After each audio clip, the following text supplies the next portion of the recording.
ธิดาเป็นบริวารเป็นปันคนอันนี้ก็บ่มีเงินนะสถานแต่ว่าทำบุญด้วยการเอาดอกบวบขมเนี่ยจะไปปูชาพระธาตุยังไปถึงกันเถอะศรัทธาก็อาจจะแปลกใจว่าโอ้ยังไปถึงกันแต่ยังตาเนี่ยอย่างทำไมได้บุญเพิ่นบอกว่าบุญเนี่ยมีใจนะ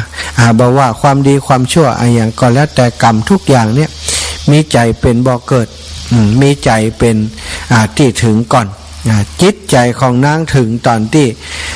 ถึงบุญนี้ตั้งแต่ที่นางได้เดินไปเจอดอกบวบแล้วอธิษฐานตั้งใจว่าข้าพเจ้าขากลับจะเก็บดอกบวบไปบูชาเจดีย์ของพระอรหันตเจ้าที่พระพุทธองค์ได้ทรงสร้างไว้ติดตางสี่แพร่งตั้งแต่หันแล้วก็ตั้งแต่ไปเอาหลัวเอาฟืนจิตใจก็คิดคำนึงแต่เรื่องบุญเรื่องกุศลที่ตัวจะได้ทำรู้สึกอิบเอิบซาบซ่านไปทั้งตัวที่จะได้นำดอกบวบเนี้ยไปบูชาพระธาตุเจ้าสถานอันนี้คือบุญที่ทำให้นางได้ไปเกิดบนสวรรค์แม้กระทั่งที่ว่ายังบ่ได้ทำกันเถอะคือทำบ่สำเร็จเอาดอกบวบออกจากบ้านไปแล้วยังถึงพระธาตุกันเถอะก็ยังได้บุญถึงเพียงนี้สถานอันนี้ก็เป็นวิธีทำบุญคำทานที่ถือว่าง่ายนะเนาะจิตเจตนาตั้งมั่นในสิ่งที่จะทำหันความสำคัญ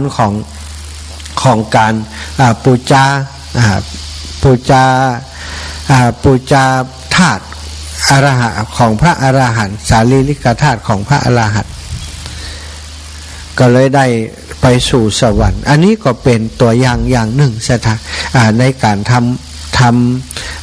ทานและก็การทำทานอีกที่ทำง่ายที่สุดนะสถานก็คือการยิ้มให้ไผ่สักคนหนึ่งเจอไผ่ก็ยิ้มให้เจอไผ่ก็ทักทายโดยปิยวาจาโดยถ้อยคำที่ไพเราะเฮายิ้มให้ไผ่ตอนเจ้าถ้าได้หันได้พบปะไผ่สักคนเฮายิ้มให้เปิดอันนี้ก็ถือว่า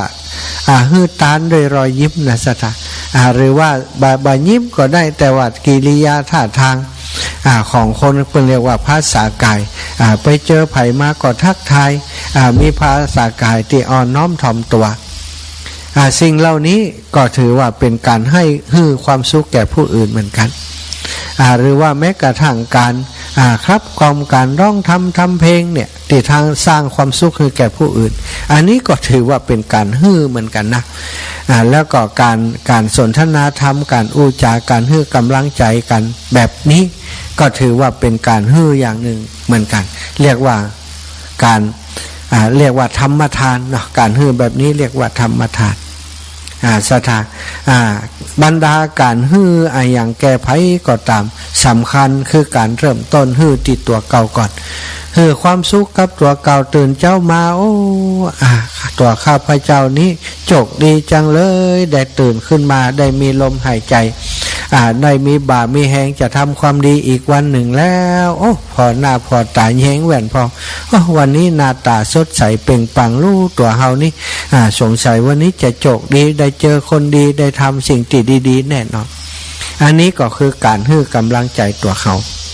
แล้วก็ออกจากบ้านไปซื้อข้าวซื้อของหรือว่าไปทำการทำงานปะไผ่ทักทายอูจ๋ายิ้มแย้มแจ่มใสกับเขาแสดงบางครั้งก็จับไม้จับมือบางครั้งก็ตบหลังตบไหล่อันนี้ก็ถือว่าเป็นการเหมือนกันนะครับสถากำลังใจ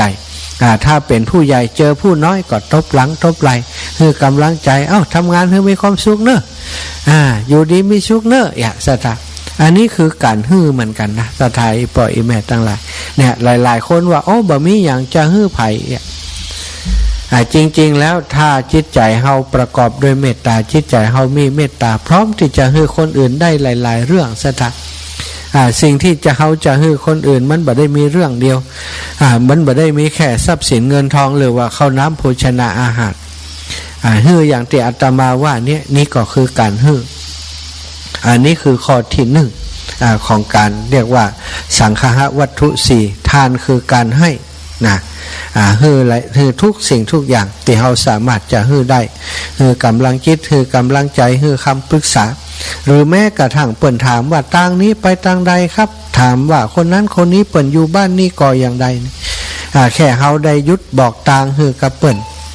ยิ้มแย้มแจ่มใสกับเปิ้นทักทายโดยอัธยาศัยไมตรีที่ดีอันนี้ก็ถือว่าเป็นการฮื้ออย่างหนึ่งนะสถาบอกต่างชี้ช่องบอกต่างเพื่อนนี้ก็ถือว่าเป็นการฮื้อนะต่อจากนั้นก็ได้พูดถึงเรื่องของปิยวาจาสังฆวัตถุ4ข้อที่2ก็คือปิยวาจาปิยวาจาปิยะแปลว่าที่รักวาจาอันเป็นที่รักวาจาอันเป็นที่พอใจวาจาอันไพเราะวาจาอันเป็นที่ชอบใจของคนอื่นอันนี้เรียกว่าปิยวาจาสถาสำคัญการอยู่ในสังคมนี้เราต้องมีการสื่อสารกันคนไทยคนเมืองก็สื่อสารเป็นภาษาพื้นเมืองคนไทยก็สื่อสารกันเป็นภาษากลางภาษาไทยภาษากลางเนาะคนฝรั่งอังกฤษเปิ้นก็อู้ฝรั่งใส่กันพี่น้องต่างชายขอบชายแดนพี่น้องเผ่าต่างๆเปิ้นก็มีภาษาของไผของมันในภาษานั้นสถาญาติโยมจะมีระดับของภาษาอยู่หลายๆอย่างภาษาที่ของราชการภาษาที่เป็นทางการภาษาของราชการภาษาที่ใจทั่วไปภาษาพื้นถิ่นภาษาอะไรอย่างเหล่านี้สถาแล้วก็ในภาษานี้มันก็มีความหมายของภาษาแต่ละภาษาความหมายการออกเสียงการพูดการจ้าอย่างต่างๆต้องหลุดถูกอักขระพยัญชนะวรรณยุกต์ต่างๆอันนี้ก็คือสิ่งที่สำคัญของเรื่องของภาษาแล้วสำคัญอีกเรื่องหนึ่งก็คือการสื่อสารของภาษานั้นที่จะทำให้คนเฮาอยู่ด้วยกันอย่างมีความสุขต้องเป็นปิยวาจาปิยวาจาก็คือวาจาอันเป็นที่รักที่พอใจคนอื่นที่อาตมาว่าไปนั้นสถานแล้วตรงกันข้ามก็คือวาจาที่บ่เป็นที่รักที่พอใจของคนอื่นนี่สถานแบบไหนที่เป็นที่รักที่พอใจของคนอื่นก็คือวาจาที่เปล่งออกไปโดยเสียงที่ฟังแล้วมันรื่นหูบัดใจกระโชกโขกหักใส่หรือว่าการพูดการจานั้นเป็นคำหยาบกล้ารุนแรงเป็นคำสนซอเป็นคำด่าเป็นคำตำหนิติเตียนด่าป่อล่อแม่อันนี้บัดใจปิยวาจาปิยวาจาก็คือการเปล่งวาจาออกมาติดใจเสียงติพอดีแล้วก็ภาษานั้นสาระสลวยสวยงามแล้วมีความหมายดีตื่นเจ้ามาสวัสดีครับจะไปที่ไหนสบายดีไหมแต่คืนนี้ฝันดีไหมครับอย่างอีว่าแล้วแต่สถานการณ์หรือเหตุการณ์ต่างๆที่เขาจะกล่าวถ้อยคำออกไปโจโลมาเจอกันปุ๊บโอ้ถ้าเขากล่าวปิยวาจาทักทายโอ้วันนี้ดูดีนะชุดนี้ใส่แล้วเหมาะจังเลยพี่ชุดนี้ใส่แล้วเหมาะกับคุณนะคุณใส่ชุดนี้แล้วดูน่ารักดูมันเก๋ดูมันเท่ดูมันเรียบร้อยทรงผมทรงนี้นี่เข้ากับคุณดีจังเลยนะนี่ถ้าทักทายโดยปิยวาจาอย่างอีกคนที่เขาทักทายเขาก็มีกำลังใจซะโอ้ถ้าตักแหมอย่างวันนี้อย่างไรหน้ายุ่งหน้ายีนี่ เสื้อผ้าพวกไม่ได้รีดแล้วว่าพังอย่างพวกล้ำเรือโอ้สถาบางเตือเปิ่นรีดแล้วเต่ารีดเปิ่นอาจจะบดีก็ได้มันบ่เรียบมันบ่ร้อยมันบ่งามแล้วเขาไปจี้ใจดำเปิ่นสถาคนนั้นก็อาจจะจมในใจขึ้นมาหรือว่าถ้า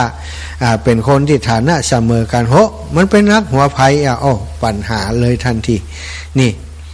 การจะทักทายไผ่แต่ละครั้งแต่ละคำแต่ละทีนั้น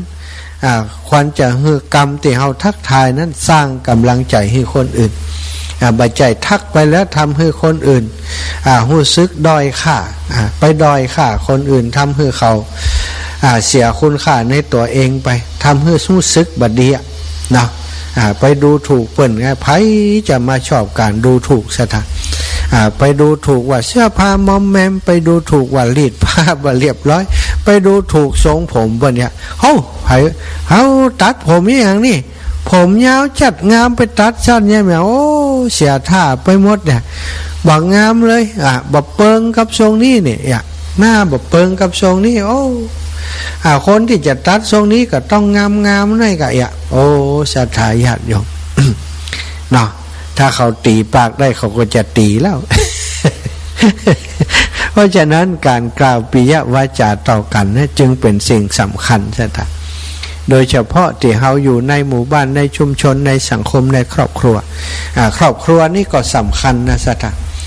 ตื่นเจ้ามาถ้าชื่นชมกันให้กำลังใจกันมันม่วนนันสันเล่าหรอมันม่วนใจอาตมาสมัยเมื่อเป็นฆราวาสเนาะอันนี้ก็บ่ได้อะไรว่าอยากจะกลับไปเป็นฆราวาสนะแต่ว่าสมัยนั้นเมื่อเป็นฆราวาสนี้ก็ได้ปฏิบัติตัวอย่างอีกคุณครูซึ่งเป็นแม่บ้านนี่เพิ่นก็จะแต่งตัวไปโรงเรียนทุกเช้าเนาะเขาจะไปทำงานเขาก็แต่งตัวของเขาแต่งตัวไปทำงานเป็นช่างเป็นชลาก็แต่งตัวเรียบร้อยจะไปทำงานก็รอเพิ่นพอออกบ้านส่วนใหญ่ก็จะออกพร้อมกันหรือว่าเพิ่นก็จะออกก่อนสักหน่อยหนึ่งพอเพิ่นจะไปทำงานว่าวันนี้ชุดนี้ใส่แล้วเปิงดีเหรอล่ะ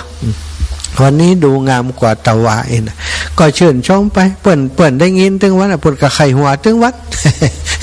เปิ่นก็ว่าชุดนี้ใส่มาแต่เมินมาได้ก็ว่าอย่างเอี้ยนะเขาก็ไขหัวเหี้ยนะเปิ่นก็ว่ามันได้จะซื้อชุดใหม่เขาก็บอกโอ้ชุดนี้ใส่ยังงามอยู่หรอก เรื่องของเรื่องคือบ่ค่อยได้ซื้อชุดใหม่ให้เปิ่นเนาะเปิ่นก็เป็นคนสมถะโดยเวลาไปซื้อของซื้ออย่างเลือกรองเท้ากว่าจะได้เป็นโคตรเป็นเกียรติพอจะพอใจบ่เอาไปชอบร้านใหม่เสื้อผ้าก็เหมือนกันเขาก็ว่าตัวหันใจอยากเห็นนี่ถ้าจะซื้ออย่างใดก็บ่เปิงใจก็เลยบ่ซื้อถ้าซื้อเปิงใจหมดล่ะ ก็ชมกันอย่างสถาคือชมด้วยความจริงใจนะน้ำเสียงที่เราชมไปขอให้มันเป็นก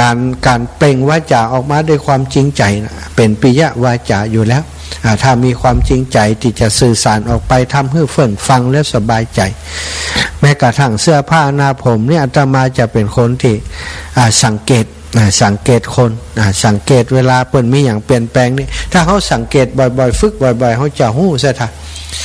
อันนี้ทรงผมเปลี่ยนแล้วนี่หรือว่าแม้กระทั่งทรงผมยังเก่าในแต่หวีผมแป้แหมตางหนึ่งเขาก็ยังจำได้ก็ชมเปิ่นภัยก็ตามซะท่าไปปะคนที่ไหนวันนี้เสียลายแต่นี้ใส่แล้วดูสดชื่นดีเนาะเขาก็ตักทายกันการเขาตักทายกรรมดีๆนี่คนที่ถูกทักทายเปิ่นก็ยิ้มเปิ่นก็กล่าวตอบเปิงแหละวันหน้าชื่อฮื้อเนอะเชื่อตอนนี้นะเปิ่นก็จะว่าอย่างอีนะเปิ่นก็จะยิ้มแย้มแจ่มใสแต่ถ้าตรงกันข้ามถ้าเขาไปตำหนิติเตียนเปิ่นเท่าใส่เสียลายหมาเฮาอากาศวันนี้นะมันก็เรื่องของเขาจะใส่มันเป็นเรื่องมันก็นักไพเราะเนาะสัตว์อันนี้ปิยวาจาจึงเป็นสิ่งที่สำคัญการอยู่ในครอบครัวนี้เป็นสิ่งที่จำเป็นจะต้องใช้ทุกวันนะบางคนนี่ไปอู้กับคนอื่นอู้ม่วนอู้หวานแต่ว่าอู้กับคนในครอบครัวบักเคยได้ใจปิยวาจาเลยอู้กับลูกกับเต้ามีแต่น้ำเสียงขู่เข็นบังคับมีแต่น้ำเสียงแบบพึงพอใจอยู่ตลอดเวลาแล้วลูกมันจะม่วนอย่างใดแล้วครอบครัวมันจะมีความสุขได้อย่างใดบางคนนี่อู้กับเจ้ากับนายข้าขาครับผมอย่างใดก็มีแต่เวลาอู้กับป่อนี่กับแม่นี่อย่างครบเล็กครบขาอย่างอีก็บ่ไหวบ่มีปิยวาจาสถาเฮาอยู่ด้วยกันในครอบครัวทุกครอบครัวควรจะมีปิยวาจาต่อกันปิยวาจากำอูติดีๆคือกำลังใจซึ่งกันและกันมันมีแหงซะท่าแล้วมันก็มีความสุขบ้านที่เฮาอยู่ก็จะร่มเย็นเป็นสุขถ้าต่างคนต่างอู้จากันด้วยถ้อยคำติไพเราะสะท้ายอีป่ออีแม่จะสังเกตหันครอบครัวติอู้กันแบบใจกำรุนแรงมึงหาบาอีนะสามีภรรยาด่ากันบ่เคารพกันบ่นับถือกันนี่มึงอย่างนั้นอย่างนี้มึงไปไหนมาพอค่ำพอมืดนี่มึงไปไหนมาบานี่พอค่ำพอมืดบอกว่าใจกับลูกกับเต้ากับไผ่ก็แล้วแต่สตาคนฟังมันจะรู้สึกอย่างใด แล้วบ้านจองห้องหอเฮาเปิ่นว่ามันมีเทวบุตรเทวดาสิงสถิตปกปักรักษาอยู่พอเปิ่นได้ยินคำอย่างนี้เปิ่นก็อยากอยู่ตัวอะสัทธาโอ้มาถาบ้านนี้มันฮ้อนด่ากันถึงวันแจ้งกันถึงวันแต่กำบ่เพาะหูบ่ม่วนหูบ่อยู่ตัวหนีไปอยู่ที่อื่นเนี่ยนี่สัทธาฉะนั้นคำว่าปิยวาจานี้จึงจำเป็นจะต้องมีปิยวาจาจะต้องมีอยู่ตลอดเวลาบ่ว่าอยู่ในอยู่ที่ไหนเราควรจะใจกำอูติเหมาะกับบุคคลกับเวลากับสถานที่นั้นๆไม่ใจว่าอยากจะอย่างกะบางเถื่อเปิ่นประชุมกันอยากจะอย่างโพงขึ้นมาก็ขึ้นมามึงกูบาอย่างเงี้ยเป็นคำที่มันฟังแล้วละคายหูเป็นคำที่ถือว่าเป็นวาจาที่หยาบที่หยาบกระด้างอินทสตะเป็นวาจาที่ทำลายมิตรภาพความสุขคนเปล่งวาจาแบบนี้ออกไปนี่จะหามิตรภาพหาคนฮักหาคนชอบยากแต่ตรงกันข้ามถ้าเขามีแต่ปิยวาจาก็จะมีกัลยาณมิตรกัลยาณธรรมมีเพื่อนฝูงมีพี่มีน้องเยอะคนนี้เพื่อนม่วนนะอาจารย์ส่วนใหญ่ก็จะเป็นอย่างนะสถาอาตมาก็ชอบคนม่วนนะสถาก็คงเหมือนกันอาตมาจำได้หลายคนเฒ่าคนแก่ในหมู่บ้านในชุมชนของอาตมามีคนหนึ่งที่ปนหลวงแก้วจำได้เวลาเขาไปโรงเรียนคนรูปรอไปโรงเรียนแล้วกาครับนี่นะคนรูปรอมันชื่นใจแล้วเขาก็บ่รอหัวล้านเฮียแต่เปิ่นตักอย่างอันมันอดจะยิ้มในใจบ่ได้ซะท่าเปิ่นตักคนอื่นก็เหมือนกันนะเปิ่นจะตักละอ่อนกายไปโรงเรียนนี่สวัสดีครับเนี่ยเปิ่นจะสวัสดีครับละอ่อนก็หันมาสวัสดีครับสวัสดีครับปหลวงเป็นอย่างอันปหลวงนี่นะเปิ่นจื่อปหลวงน้อยแก้วเปิ่นหม่นหน้าตาเปิ่นยิ้มแย้มแจ่มใสซะท่าอาตมายังจำกับกิริยาของเปิ่นได้เปิ่นจื่อปหลวงน้อยแก้วนะปหลวงน้อยแก้วจำกัดอีกอยู่บ้านเดียวกับอาตมาปหลวงคนนี้ถือว่าเป็นนักปราชญ์ในหมู่บ้านเปิ่นชอบให้กำลังใจคนอื่นปหลวงนี้ไปขายหวยนี่คนชอบซื้อหวยครับเปิ่นเพราะเปิ่นไปขายเปิ่นบอกเรื่องหวยเลยเปิ่นเรื่องอื่นเรื่องยังบ่หัวซะได้แล้วคนก็บอกให้เปิ่นว่าจดเลขนี่คือกำเรื่องป่อเปิ่นเอาตั้งใจซะได้เปิ่นจะบอกเรื่องหวยเลยก็คนนี้นี่เก่งอาตมาได้สังเกตการทำงานกะอย่างของเปิ่นเนี่ยซะได้ยิ้มแย้มแจ่มใสหันละอ่อนนี่ทุกคนเปิ่นต้องตักละอ่อนทุกคนเปิ่นว่าละอ่อนโมเนี้ยวันนาจะจูงเฮาเข้าป่าจ้านะซะได้อันนี้คือกรรมที่อาตมาจำได้เลยลูกไผ่กระจ่างแต่ว่าวันหนึ่งละอ่อนโมเนี้ยจะจูงเฮาเข้าป่าจ้ากับเขาดีๆกับเขาม่วนๆให้กำลังใจเขามันก็แปลกอาตมาก็จำเปิ้นได้ก็คิดว่าเปื่อนฝูงหรือว่าคนในหมู่บ้านหลุ่นเดียวเอาเข้าเดียวกับอาตมาก็จะจำเปิ้นได้ในความที่เปิ้นเป็นคนม่วนก็หลายคนที่เปิ้นม่วนนะแม้กระทั่งด่าก็ยังด่าม่วนบางคน เพราะเปิ้นบ่เคยกำหยาบเลยบางคนกำหยาบกำนี่ตัวให้ตัวนะทำไมเป็นอย่างนั้นเพราะว่าเปิ้นบ่เคยคำหยาบซะท่าพอมาได้คำหยาบบังคับให้ได้คำหยาบนี่ให้เลยก็มีบางคนแต่บางคนเนี่ยเป็นปกติก็แล้วแต่เนาะคนที่คำหยาบวาจาที่มันเบาหน้าฮักมันระคายหูก็อยากที่คนจะเข้าใกล้อยู่ใกล้ต่อจากนี้ต่อจากข้อที่สองปิยวาจาแล้วก็อัตถ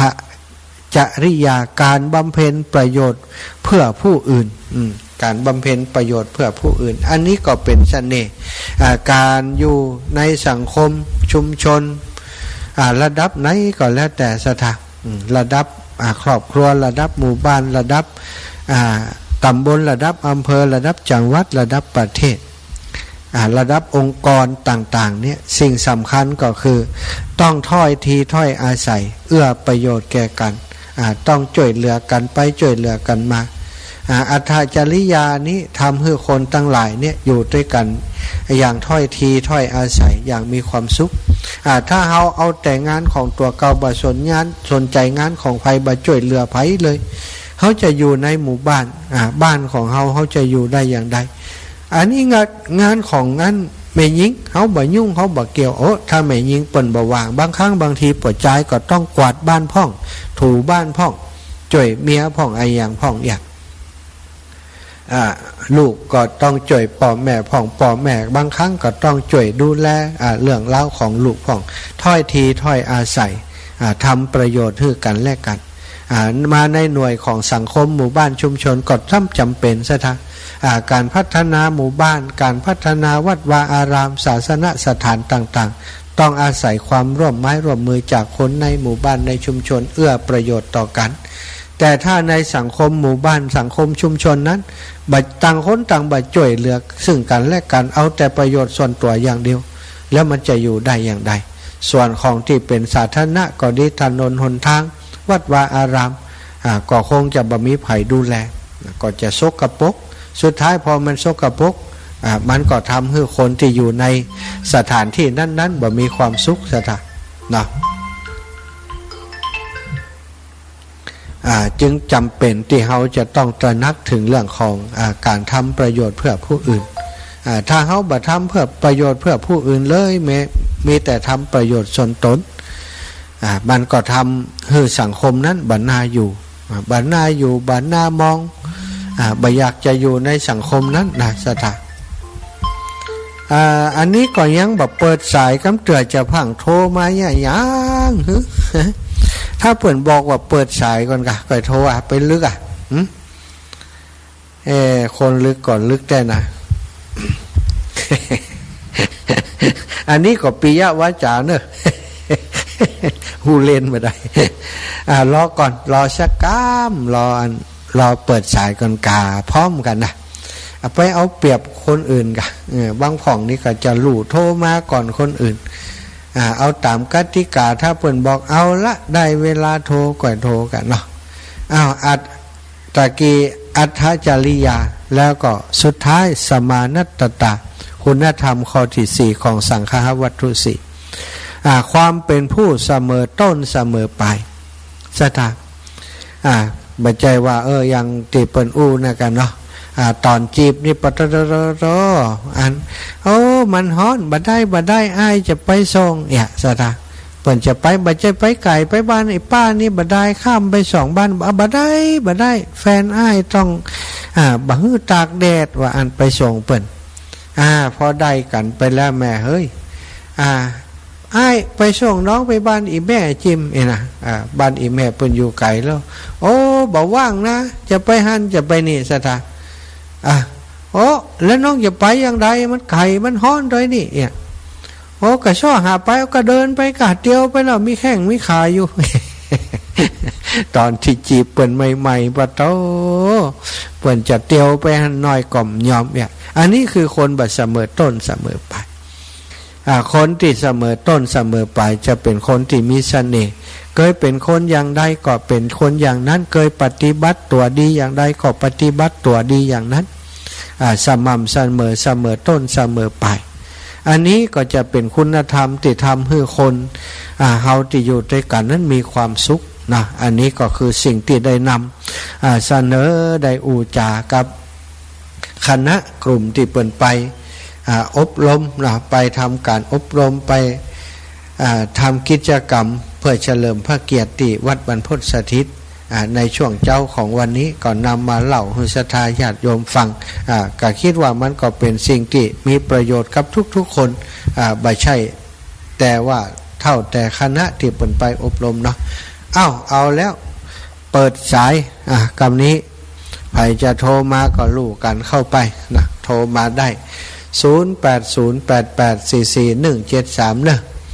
0808844173พี่น้องตังวังเหนือวันนี้ท่านอาจารย์พระมหานพดลเจ้าคณะอำเภอวังเหนือติดภาระธุระเนอะก็เสียดายเหมือนกันที่ท่านอาจารย์บ่ได้เข้ารายการมาพบปะกับศรัทธาอีป่ออีแม่ทั้งหลายใจท่านอาจารย์เปิ้นก็บ่อยากจะ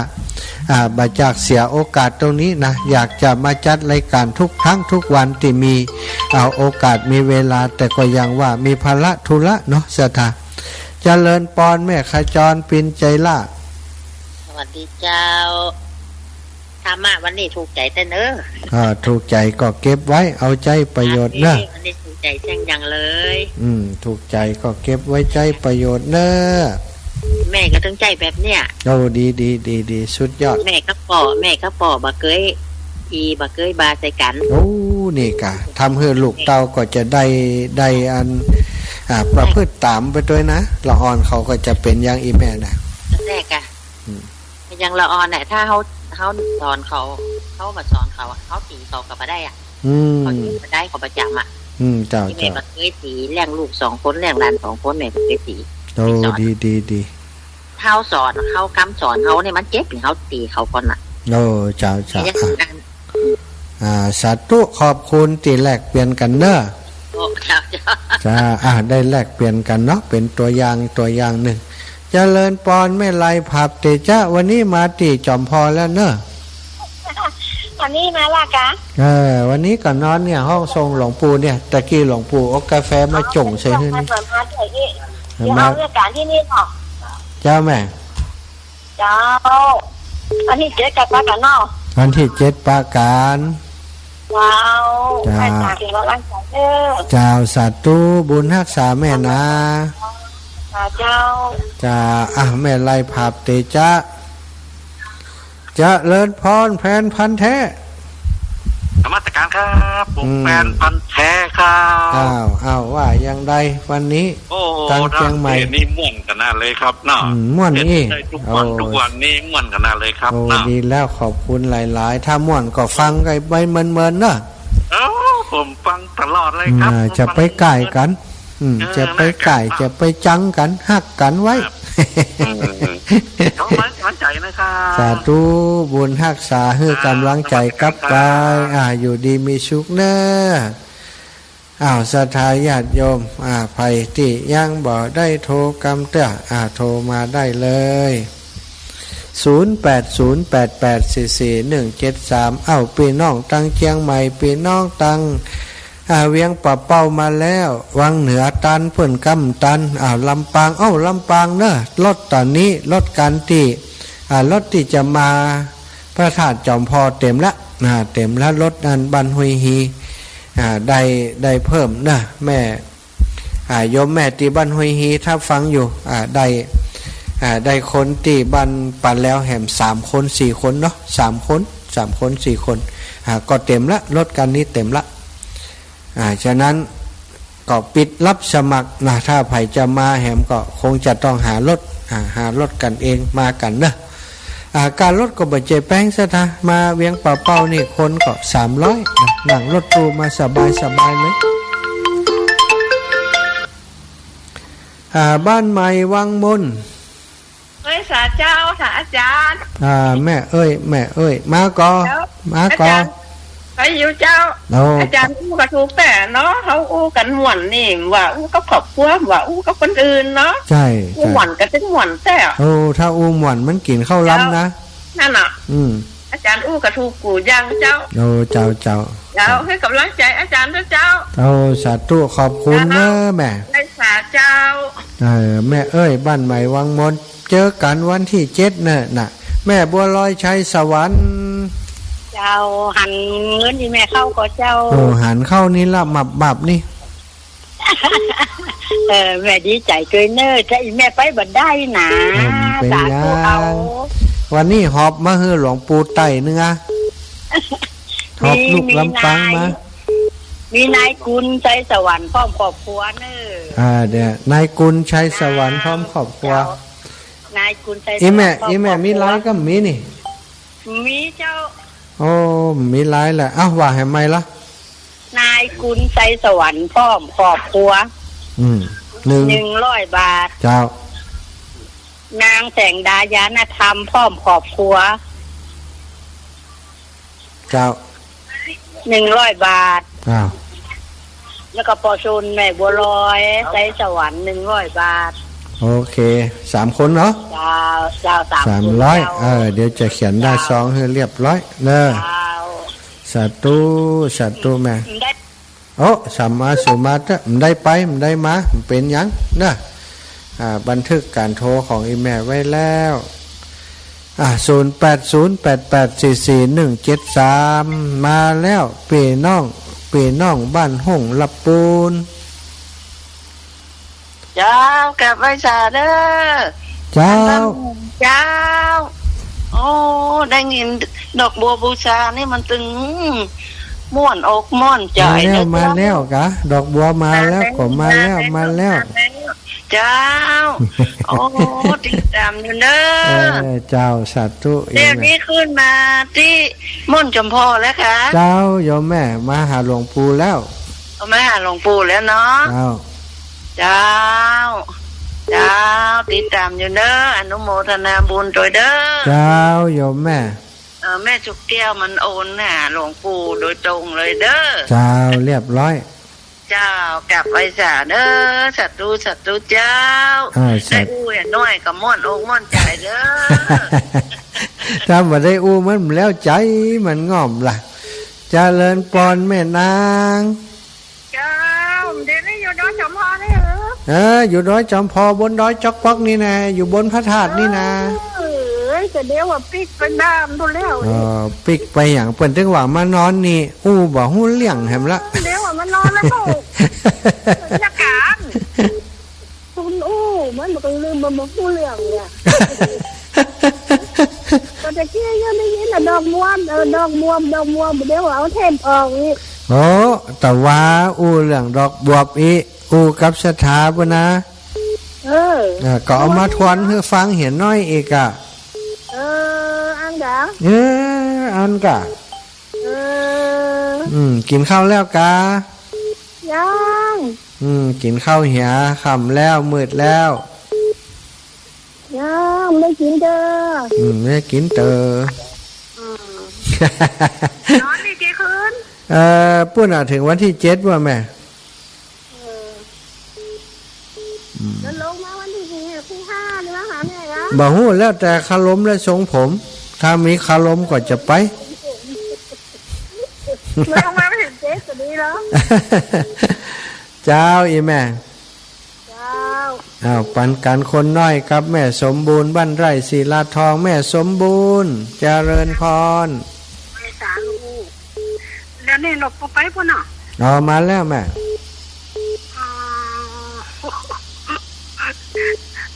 ไปถึงตอนค่ำนี่อัน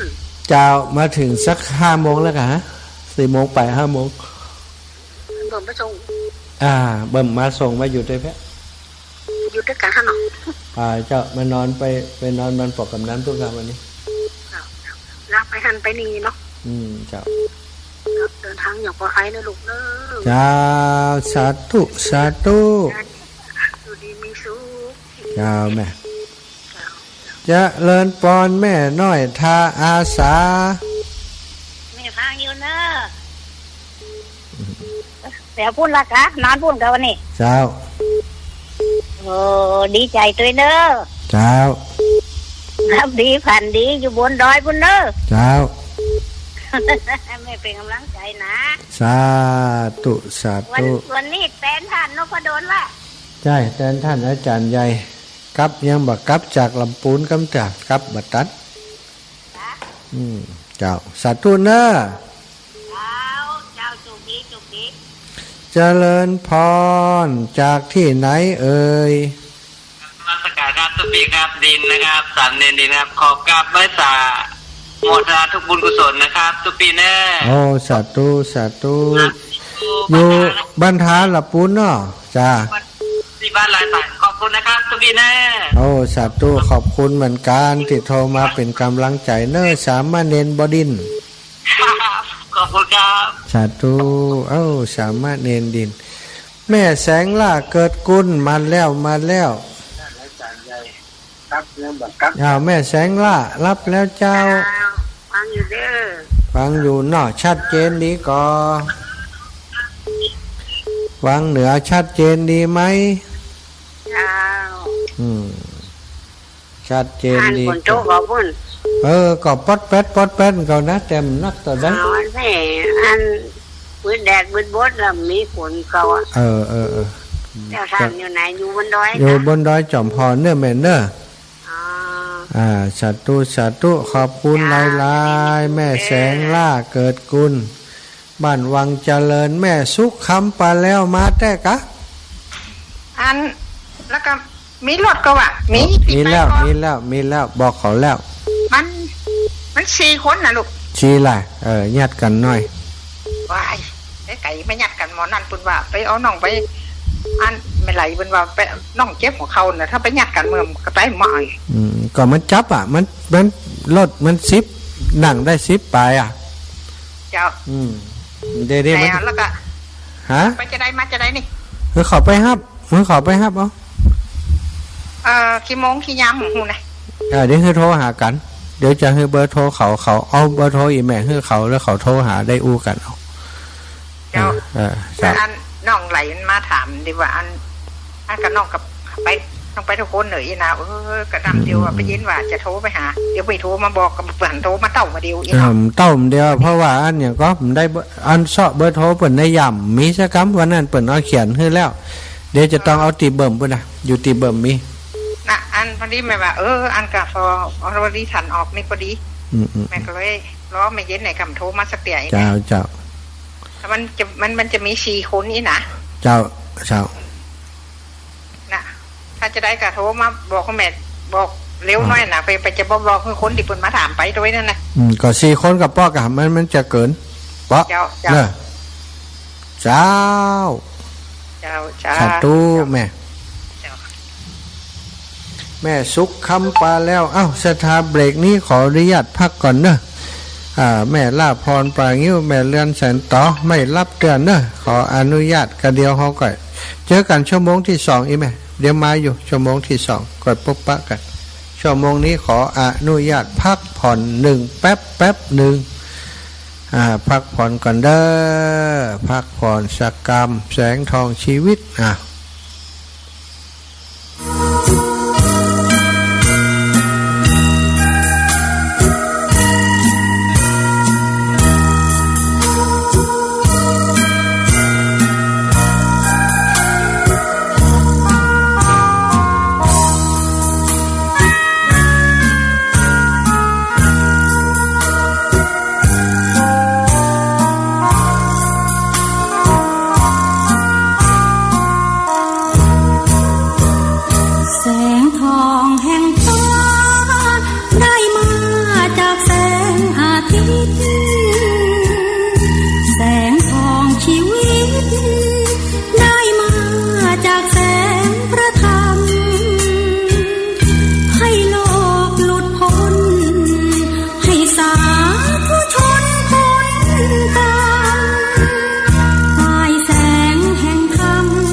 สัจจะอธิษฐา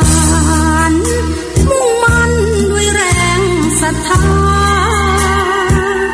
สั่งสมบุญญาพุทธบูชาเลิศล้ำเพราะนำชีวิตสู่ทิศเส้นทางสร้างธรรมอยู่ปลดหมดกรรมเมื่อมีแสงธรรมนำทาง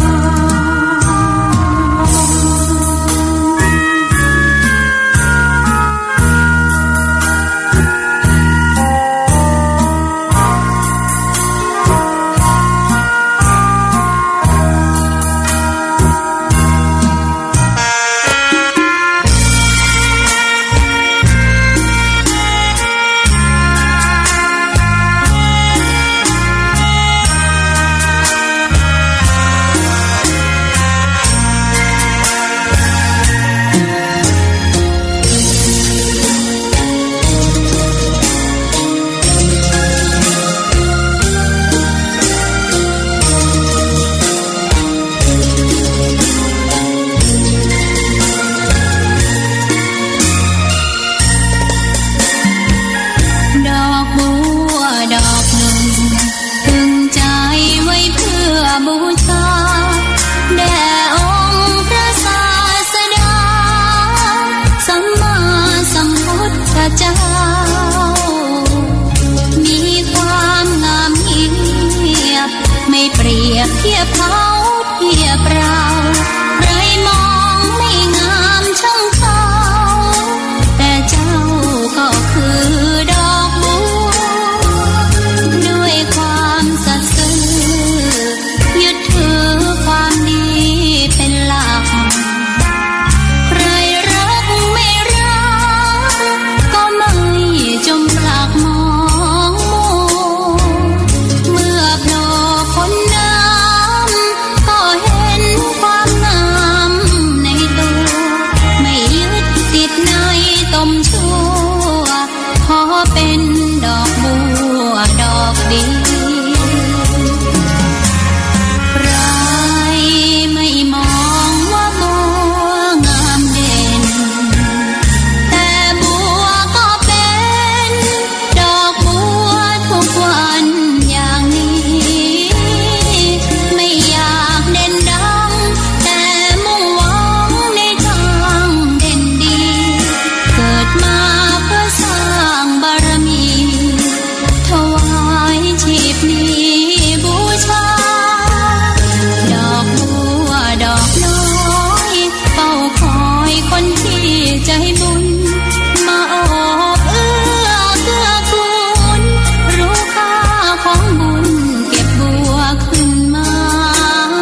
อบน้อมต่อพระรัตนตรัย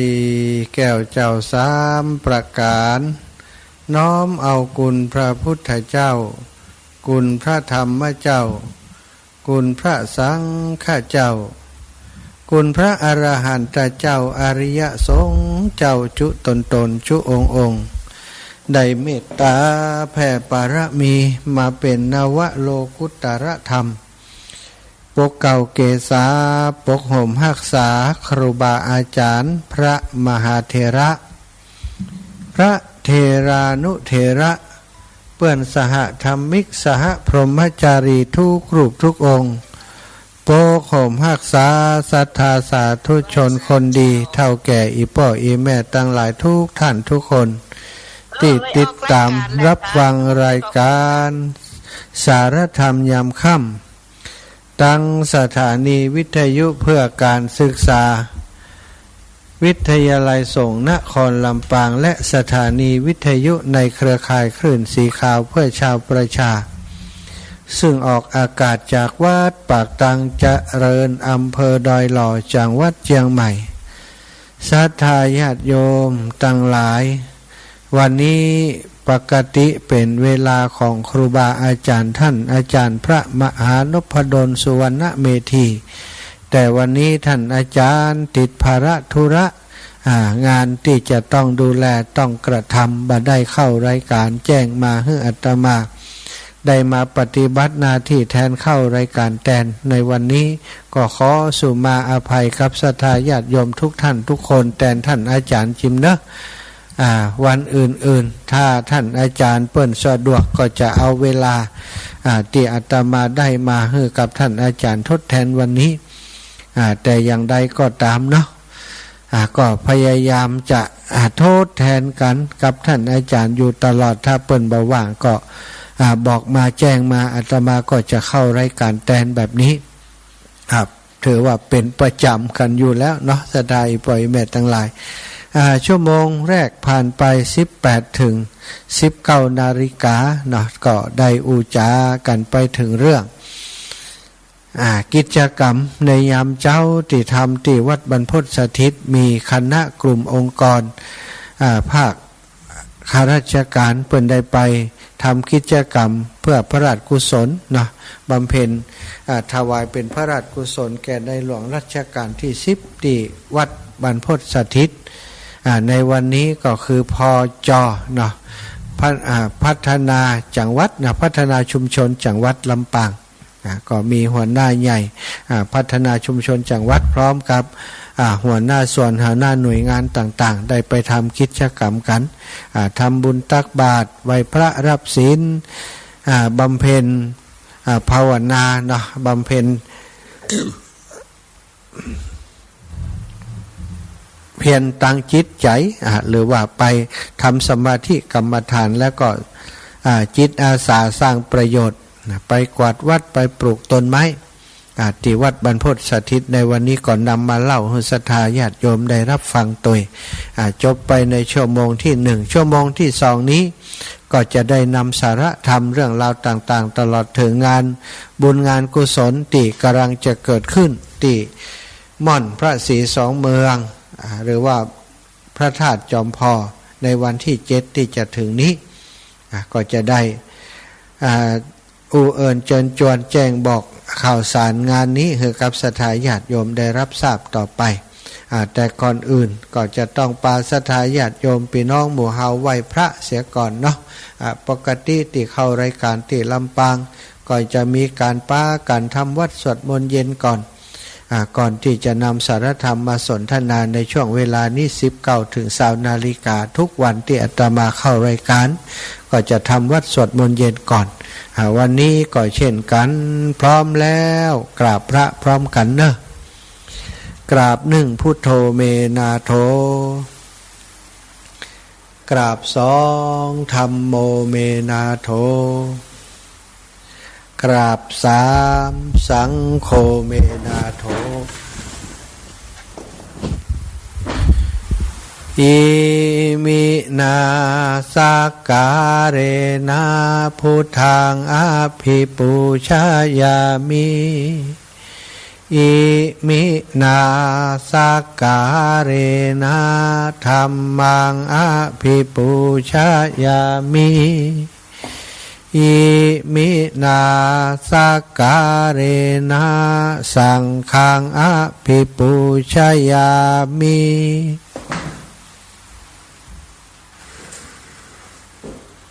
อะระหังสัมมาสัมพุทโธภะคะวาพุทธังภะคะวันตังอภิวาเทมิกราส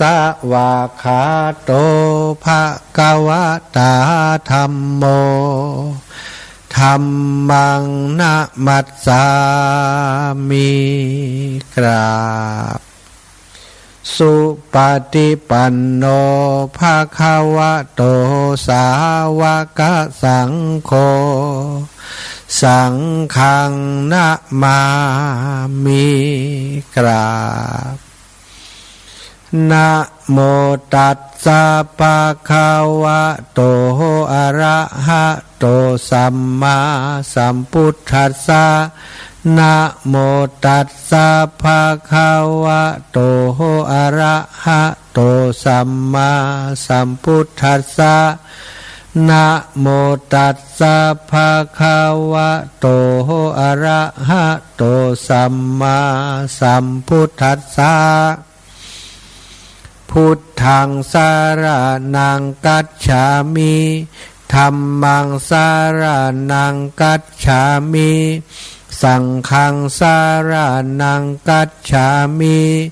ตุติยัมปิพุทธังสารนังกัจฉามิตุติยัมปิธัมมังสารนังกัจฉามิ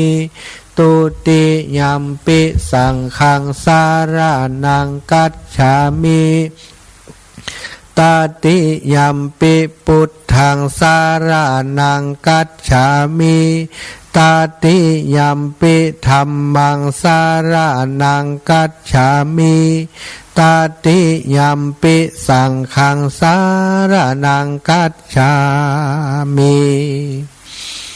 อิติปิโสภะคะวะอะระหังสัมมาสัมพุทโธวิชชาจารณะ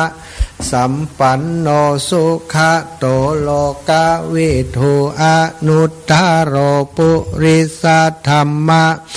สารทิสัทธาเทวมนุษสานังพุทโธภะคะวะติสวากขาโตภะคะวะตาธัมโมสันทิฏฐิโกอากาลิโกเอหิ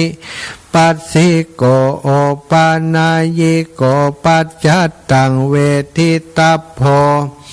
วินโยหิติสุปฏิปันโนภะคะวะโตสาวกสังโฆอุชุปฏิปันโนภะคะวะโตสาวกสังโฆยายะปฏิปันโนภะคะวะโตสาวกสังโฆ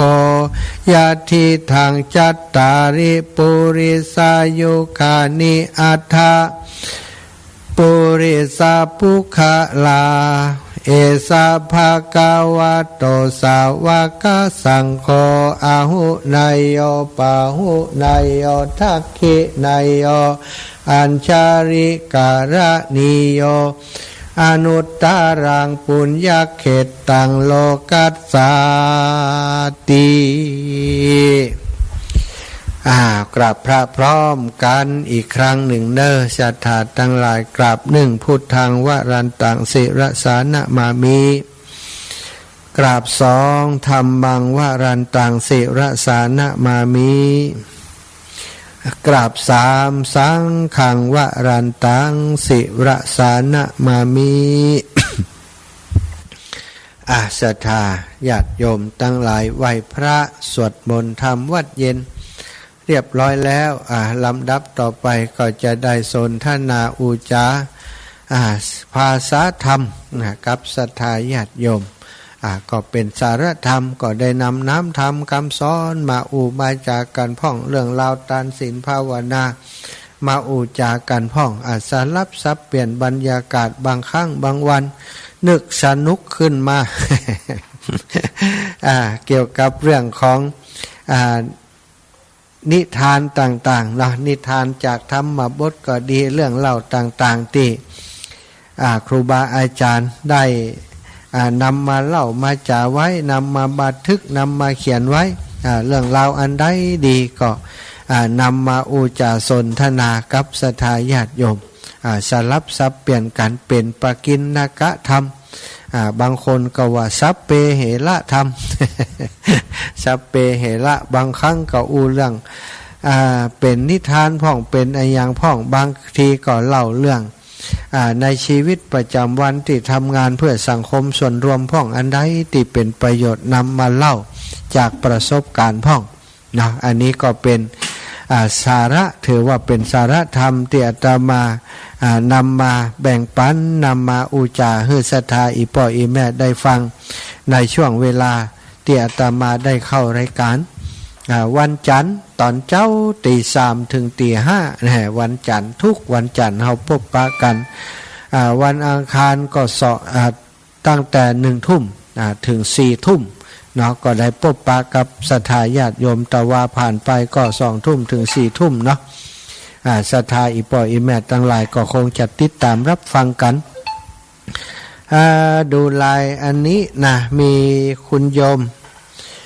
กราบไหว้สาเจ้าส่งสลิปเฮือแล้วเจ้าโยมพ่อพงเดี๋ยวนะโยมแม่มีแต่เลขบัญชีส่งสลิปโยมแม่บุญศรีทรงศรีสกุลเนาะได้ร่วมบุญได้โอนปัจจัยเข้ามาในบัญชีของหลวงปู่พระครูปฏิภาณธรรมทินแล้ว 1,000 บาทนะอันนี้โอนมาโดยตรงที่หลวงปู่หอมเตียนหอมการหล่อเตียนในครั้งนี้อนุโมทนาบุญให้กับแม่แม่ทรงแม่บุญศรีทรงศรีสกุลนะที่ได้ร่วมบุญร่วมกุศลกับการหล่อเตียนในครั้งนี้ 1,000 บาทได้ส่งไปให้หลวงปู่ดูแล้วเนอะแม่ทรงศรีวันนี้ก็มีแม่ครูพวงเพชรเนาะแม่ครูพวงเพชรพวงทองใบใจเพชร แม่ครูพวงทองจากอำเภอพานได้ร่วมบุญมา 2,000 บาทผ่านตั้งอาตมาแต่ก็โอนไปให้กับหลวงปู่เป็นที่เรียบร้อยแล้วเนอะศรัทธาญาติโยมหลวงปู่รับทราบแล้วศรัทธาอีพ่ออีแม่ทั้งหลายบ่ต้องเป็นห่วงถ้าผ่านมาที่อาตมาก็ส่งไปให้หลวงปู่เนาะเพื่อจะให้ได้เข้าบัญชีแล้วก็ได้รวบรวมตีบัญชีของหลวงปู่เลยทีเดียวจะได้หู้ยอดเนาะในวันที่เฮาหล่อเตียนยอดค่าใช้จ่ายต่อได้อย่างต่อได้แล้วก็จะมีส่วนที่เฮาเหลือหรือว่าขาดเท่าใดก็ต้องเอาไปเตรียมไปเติมเนาะไปเตรียมไปเติมแต่คิดว่าทุกครั้งนะถ้าเอาหล่อเตียนกาอย่างต่างๆเนี่ยศรัทธาญาติโยมให้หอมมาก็จะได้ปัจจัยเหลืออยู่เอามาพัฒนาวัดวาอารามสร้างนู่นสร้างนี้อย่างของหลวงปู่ก็ยังจะได้บูรณะปฏิสังขรณ์สร้างแห่งหลายอย่างอยู่ศรัทธาเนาะก็พยายามช่วยเหลือเกื้อกูลจุนเจือกันหลวงปู่ช่วยอาตมาก็ช่วยหลวงปู่ขึ้นไปขึ้นมาแบบนี้อันนี้มีอันนี้ไหนนี่แม่โอนไปให้ตุ้ลุงแล้วเจ้ากราบสาธุเจ้าอันนี้แม่เดี๋ยวก่อนเนอะแม่พิสมัยเขื่อนคำแสนเนาะแม่ส่งรายชื่อร่วมทำบุญเดี๋ยวแม่จะโทรไปในรายการเจ้าสาธุมีไผ่พ่องแม่พิสมัยเขื่อนคำแสนชัยวัดอินตรียศเนาะนินรัตน์อินตรียศอมรินทร์อินตรียศวัจนาอินตรียศวุฒิพัฒน์แก้วธิดาเนาะอันนี้บอกปีอย่างพร้อมทั้งหมด200 บาทแล้วก็วิลาศก่อนคำแสนพิสมัยเขื่อนคำแสนนางสาววรพันธ์เขื่อนคำแสนนางสาวดารารินเขื่อนคำแสนป้าพิสมรศรีเทพธรรมรงค์อันนี้แหม100 บาท อันนี้โอนไปให้หลวงปู่แล้วว่าสาธุเนอะแม่เนอะแม่โอนให้ตู้ลุงแล้วเจ้ากราบสาธุเจ้าก็ประกาศให้แม่เรียบร้อยแล้วศรัทธาญาติโยมก่อนจะอุจากันเรื่องอื่นอันนี้ตังใดอันนี้แม่อุ้ยลอยชัยสวรรค์ปออุ้ยสนชัยสวรรค์โอนมานี่แหม300แน่โอนมานี่แหม300ตะกี้เปิ่นแจ้งชื่อมาแล้วเนาะว่ามีชื่อไผ่พ่องที่เป็นเจ้าภาพเดี๋ยวก็จะโอนต่อให้หลวงปู่แฮมเนอร์ศรัทธาแต่ตอนนี้เข้ารายการก่อนจบรายการก่อนก็ทำธุรกรรมตอนนี้มาอยู่ติม่อนจอมพออยู่กับหลวงปู่ติม่อนจอมพอนี่แล้วศรัทธาไม่ต้องเป็นห่วงเนอะอยู่ดีสบายหลวงปู่ดูแลอย่างดีเนาะมีห้องพักที่ห้องทรงนี่เลยเนาะห้องทรงห้องกระจายเสียงมาพักอยู่ที่นี่ศรัทธาเนื่องจากว่าวันนี้ได้มีโอกาสลื้อฟื้นความรู้เก่าๆในการอบรม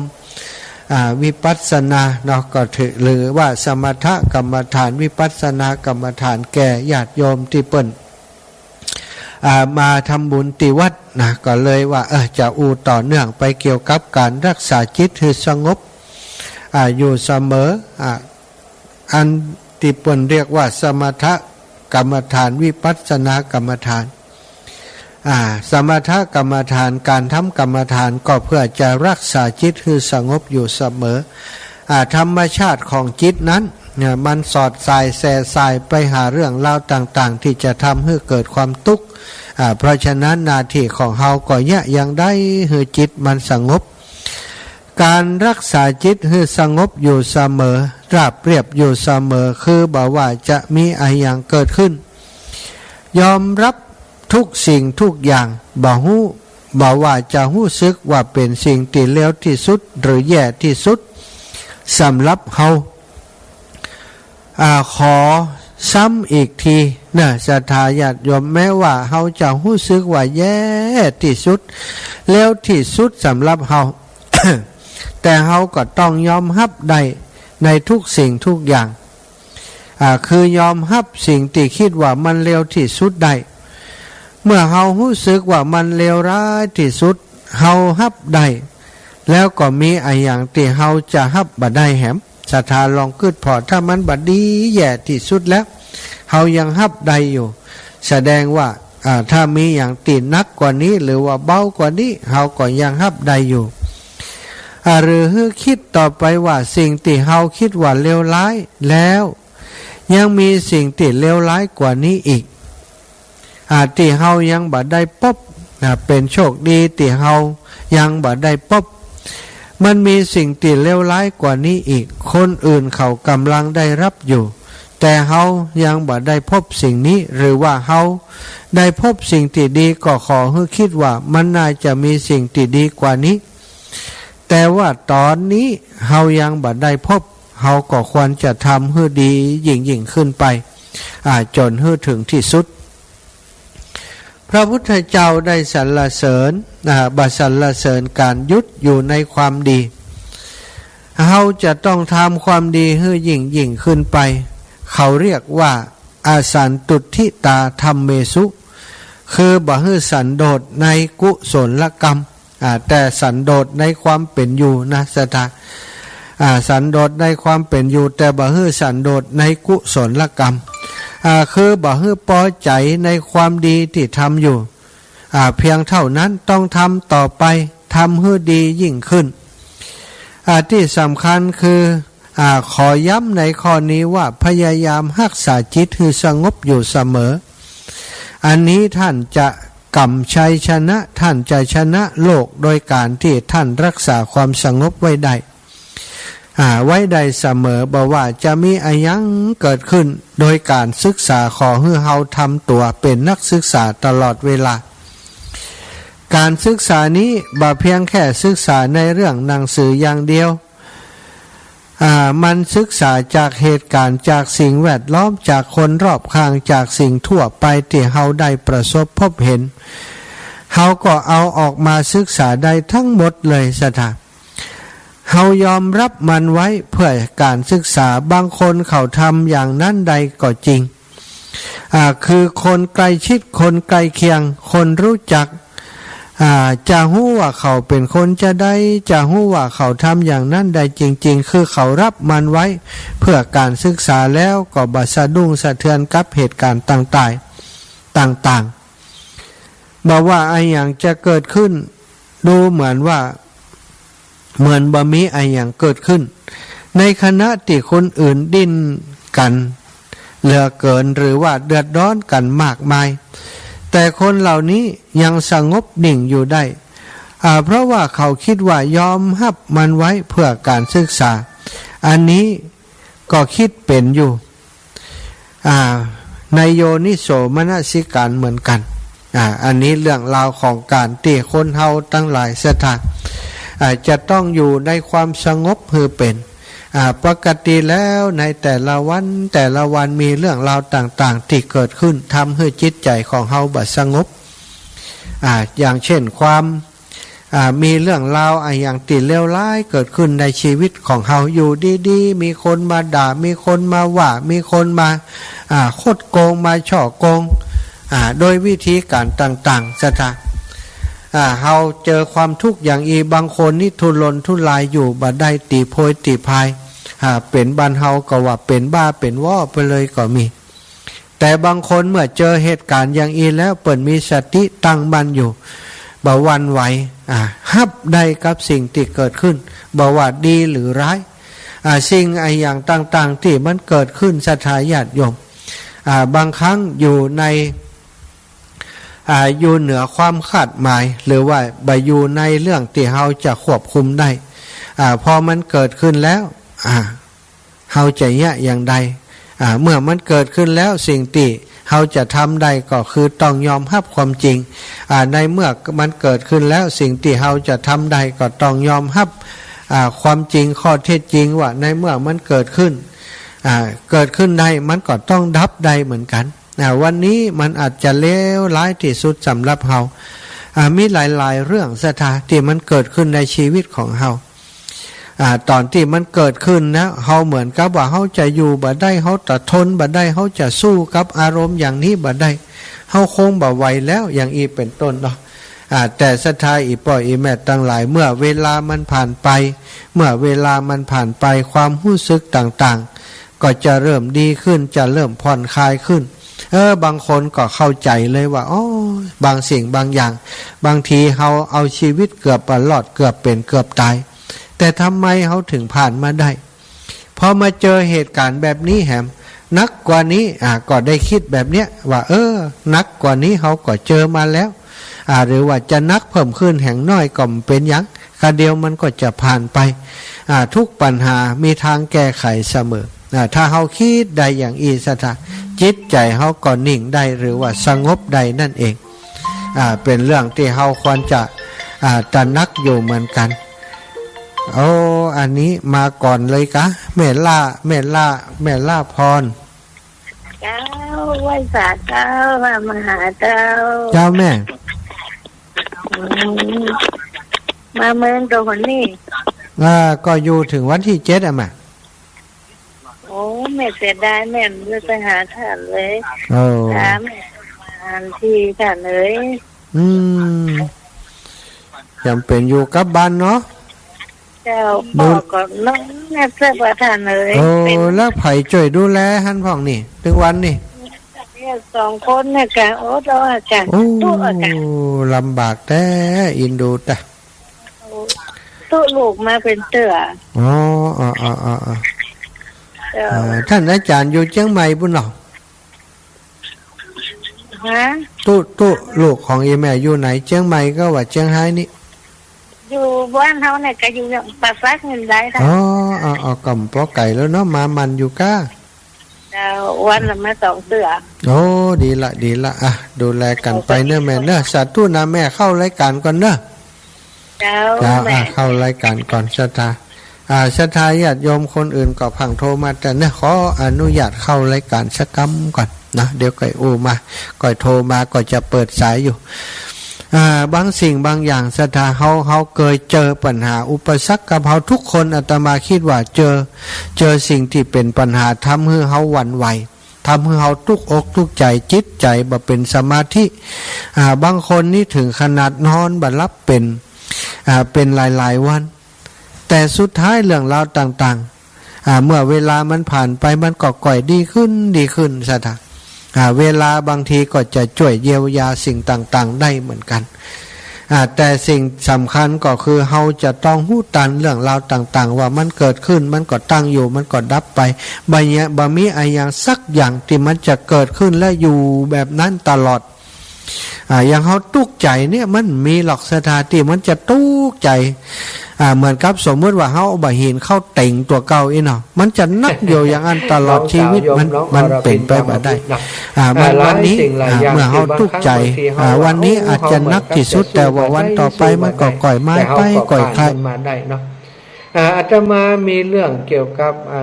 ความรู้สึกของตัวเก่าเวลาเกิดอะไรอย่างเกิดขึ้นกับตัวเก่านี่ซะนะสมมุติว่าเกิดอุบัติเหตุขึ้นกับตัวเก่านะบัจจัยสมมุติเคยมีอุบัติเหตุที่เกิดขึ้นกับตัวเก่าทุกครั้งบางเตือจะต้องโดนยิบเป็น10 เข็ม20 เข็มเกิดอุบัติเหตุขึ้นจากการทำงานก็ดีจากอย่างก็ดีพอเกิดขึ้นปุ๊บเนี่ยสิ่งที่อาตมาจะทำก็คือดูแลจิตใจของตัวเก่าบอกตัวเก่าว่าอันนี้บัจจัยข้างแรกที่เขาเจ็บแล้วบัจจัยข้างสุดท้ายตัวมันจะต้องมีแหมอยู่แต่วันนี้จะต้องผ่านไปให้ได้เจ็บแค่นี้ดีแล้วที่ยังถ้าสมมุติเป็นแผลบ่ได้ยังแบบพุทธบ่ขาดนี่ก็ถือว่ายังดีอยู่มันยังแบบพุทธบ่ขาดมันก็แค่ไปหาหมอให้เปิ่นยิบเป็นหน้าที่ของหมอหน้าที่ของเฮาพ้นไปแล้วคือ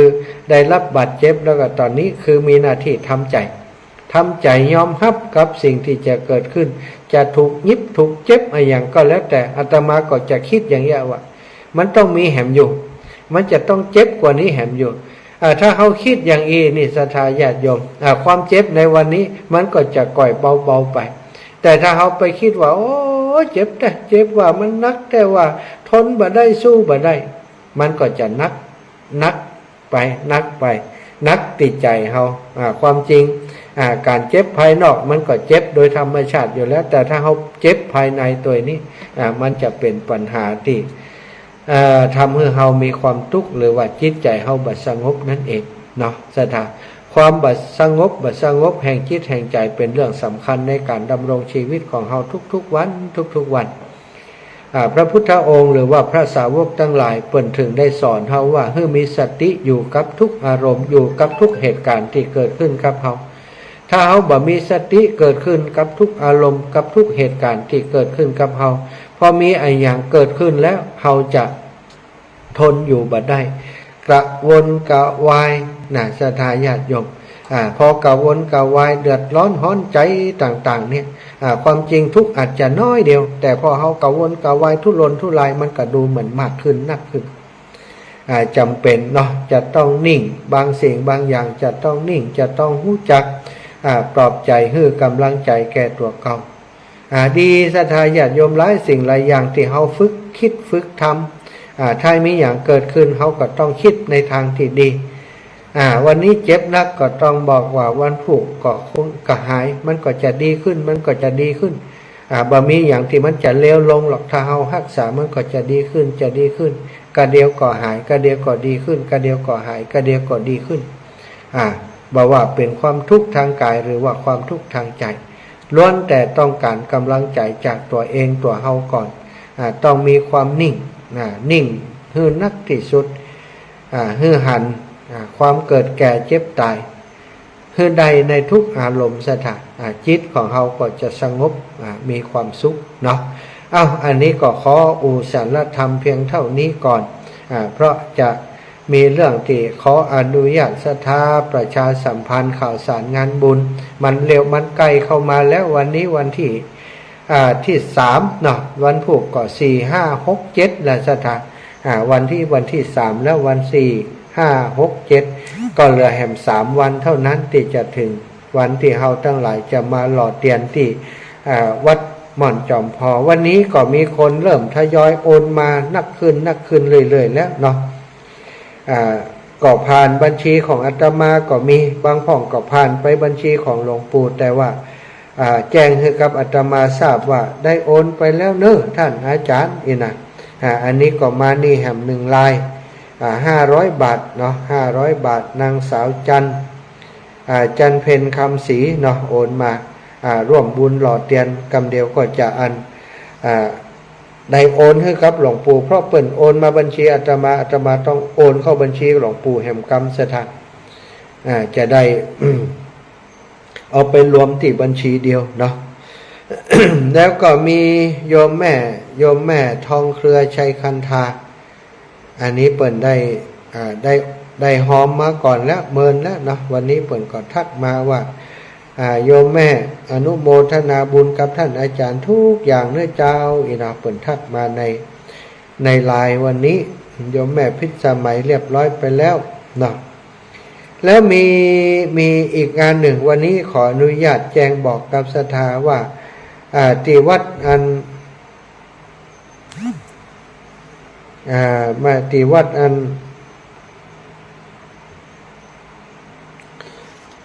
ัจเจวัดกะที่วิทยาลัยสงฆ์นครลำปางเนาะวิทยาลัยสงฆ์นครลำปางนั้นจะมีการ หล่อเทียนในวันที่14ช่วงนี้ทางวิทยาลัยสงฆ์นครลำปางก็แบ่งเวลาให้กับทางหลวงปู่เนาะที่คลื่นสีขาวของเขาจะจบในวันที่7ตอนนี้ทางวิทยาลัยสงฆ์นครลำปางก็เริ่มมีการเตรียมงานในการรอเตียนเพิ่นก็จะรอเตียนหลังจากเขาไป7 วันในวันที่14เดือนกรกฎาคมที่จะถึงเนี้ยศรัทธาญาติโยมที่หอประชุมวิทยาลัยสงฆ์นครลำปางที่เดิมนะซึ่งสำหรับปีนี้นะใครจะร่วมปูชาแผ่นเตียนธรรมจักรนะเหมือนปีที่แล้วนะแผ่นละ19 บาทแผ่นละ19 บาทแล้วก็ผ้าอาบน้ำฝนถวายพระนิสิตของวิทยาลัยสงฆ์นครลำปาง99 รูปผืนละ199 บาทสถาญาติโยมเตรียมตัวเตรียมใจไว้เนอะลำปาง199 บาทก็เดียวอาตมาจะบอกเลขที่บัญชีของวิทยาลัยสงฆ์คือศรัทธาเสียก่อนเพื่อจะให้ศรัทธาญาติโยมทั้งหลายได้ถ้าเขาเรียบร้อยตังคลื่นสีขาวแล้วก็สนับสนุนจุนเจือช่วยเหลือตังวิทยาลัยสงฆ์นครลำปางจิมเพราะว่าก็เป็นเครือข่ายสายบุญเดียวกันเนาะเปิ่นอุตสาห์เว้นวรรคคือกับตังงานคลื่นสีขาวเปิ่นทำที่หลัง เปิ่นทำที่หลังคลื่นสีขาวก็เพื่อจะแบ่งเวลาให้กับทางคลื่นสีขาวได้มีโอกาสประชาสัมพันธ์งานของการหล่อเตียนของคลื่นสีขาวคือนักคือได้การสนับสนุนนักหน่อยของวิทยาลัยสงฆ์นครลำปางก็จะมีเวลาบักกี่วัน7 วันเท่านั้นเองในการประชาสัมพันธ์แต่อาตมาก็มีความเชื่อมั่นว่าศรัทธาพี่น้องทางลำปางก็คงเหมือนเดิมนะบัดได้มาตีม่อนจอมพ่อเขาก็ไปช่วยตีวิทยาลัยสงฆ์นครลำปางเนาะเปิ้นจะรอเทียน9 เล่มแล้วก็จะถวายเทียน9 วัดศรัทธาสำหรับปีนี้เชิญชวนศรัทธาญาติโยมถวายผ้าอาบน้ำฝนแก่พระนิสิต99 รูปร่วมบุญปูชาแผ่นเตียนแผ่นละ19 บาทร่วมเป็นเจ้าภาพผ้าอาบน้ำฝนชุดละ199 บาทใครเป็นเจ้าภาพก็ไปถวายในวันนั้นได้เลยหรือว่ามาได้ไปก็มอบให้คนอื่นถวายแทนก็ได้ขอเชิญร่วมพิธีหล่อเทียนพรรษาพิธีถวายผ้าอาบน้ำฝนในเทศกาลเข้าพรรษาในวันอาทิตย์ที่14 กรกฎาคมพุทธศักราช 2567 เวลา 8:30 นาทีเป็นต้นไปณอาคารหอประชุมวิทยาลัยสงฆ์นครลำปางมหาวิทยาลัยจุฬาลงกรณราชวิทยาลัยตำบลสาราอำเภอก่อคาจังหวัดลำปาง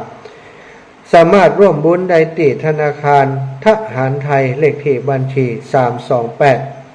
107 9891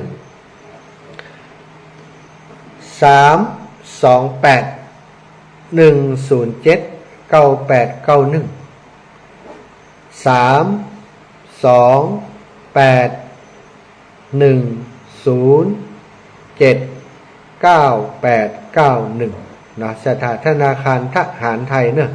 ธนาคารทหารไทยชื่อบัญชีทุนการศึกษาพัฒนานิสิตเนาะหรือศรัทธาจะสอบถามรายละเอียดก็ได้ที่เลขที่เบอร์โทรศัพท์0954493650ก่อยฟังกันไปทุกวันจากนี้ไปศรัทธาญาติโยมก็จะแจ้งข่าวสารนี้ให้กับศรัทธาญาติโยมในรายการของอาตมาต่อจากนี้ไปก็จะแจ้งข่าวเรื่องนี้ควบคู่กับงานของหลวงปู่จนถึงวันที่7นี้เนาะของหลวงปู่ก็จบแล้ว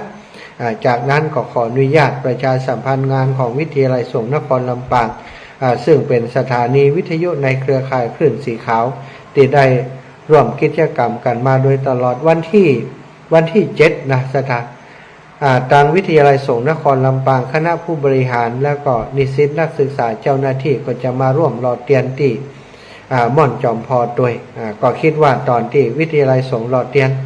ทางเพจก็จะไปนักเหมือนกันเนาะอีกโครงการหนึ่งก็ฝากประชาสัมพันธ์มาจากหลวงพ่อเจ้าคณะอำเภอศพปราบโครงการบรรพชาอุปสมบทหมู่เข้าพรรษาเพื่อฟื้นฟูพระพุทธศาสนาเพื่อถวายเป็นพระราชกุศลโดยคณะสงฆ์อำเภอศพปราบร่วมกับหน่วยงานราชการองค์การบริหารส่วนตำบลเทศบาลกำนันผู้ใหญ่บ้านอำเภอศพปราบบวชจำพรรษาทดแทนคุณบิดามารดาสืบทอดอายุพระพุทธศาสนาถวายเป็นพระราชกุศลเฉลิมพระเกียรติบรรพชาอุปสมบทวันที่18กรกฎาคมพุทธศักราช2567ระหว่างวันที่18กรกฎาคมไปจนถึงวันที่19ตุลาคม2567สถานอันนี้ก็ฝากศรัทธาญาติโยมนะใครจะร่วมบุญร่วมกุศลกับงานบวชก็แจ้งไปที่หลวงพ่อเจ้าคณะอำเภอศพปราบได้พี่น้องลำปางอาตมาถ้าบัดนี้อย่างก็จะไปเป็นกำลังใจไปช่วยงานหลวงพ่ออยู่เหมือนกันเนอะศรัทธาอีปอยอีแม่ทั้งหลายตอนนี้ได้เวลาที่จะให้ศรัทธาญาติโยมได้โทรมาแล้วเนอะ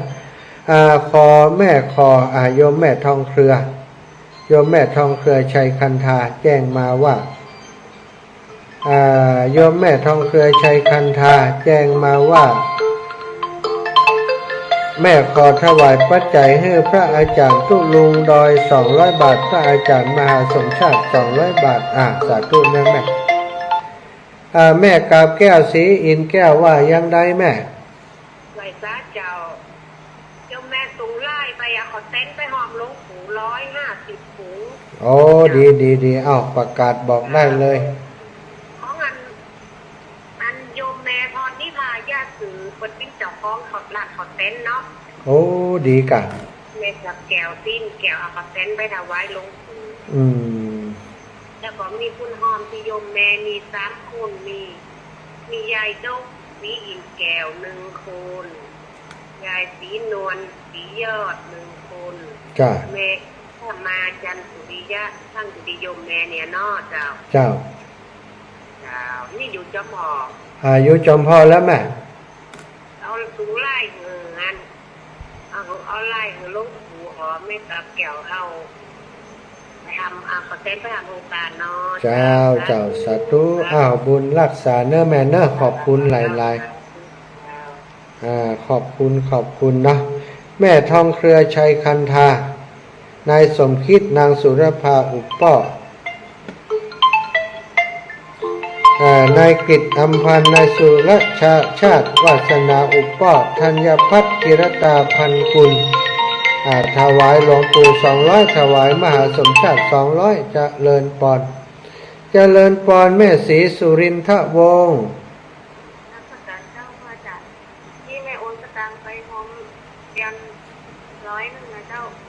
เจ้าแม่เขาโอนมาบัญชีเฮากะโอเคเดี๋ยวจะโอนไปให้หลวงปู่เจ้า